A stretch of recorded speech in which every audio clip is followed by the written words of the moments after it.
भारतीय जनता पक्षाचे माजी खासदार सुनील मेंढे यांनी पक्षाचे कोंढा सर्कल प्रमुख बंडू जांभुळकर यांच्या निवासस्थानी दिनांक 19 सप्टेंबर रोजी दुपारी 4 वाजता दरम्यान सदिच्छा भेट दिली।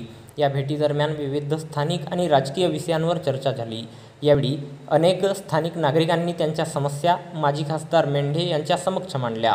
माजी खासदार मेंढे यांनी लोकांच्या समस्या शांतपणे ऐकून घेतल्या आणि त्या सोडविण्यासाठी तात्काळ संबंधित शासकीय विभागाच्या अधिकाऱ्यांशी दूरध्वनीवरून संपर्क साधून कार्यवाही करण्याचे आश्वासन दिले। या बैठकीत स्थानिक विकासाशी संबंधित अनेक महत्त्वाच्या विषयांवर चर्चा झाली आणि काही महत्त्वपूर्ण निर्णय घेण्यात आले। या बैठकीला भारतीय जनता पक्षाचे तालुका महामंत्री परशुराम समरीत आणि अमोल उराडे तसेच सोमा लोहकर, दिनेश भुरे, सोमदेव हटवार, वसंता हटवार, आदित्य हटवार, लखन टेंभुर्णे, रवींद्र जांभुळकर, राकेश सावरकर, विक्रम हटवार, विठ्ठल जांभुळकर, नेपाल देशमुख, विलास जांभुळकर तसेच संघर्ष अवसरे, खुशाल कुर्जेकर यासह अनेक कार्यकर्ते उपस्थित होते।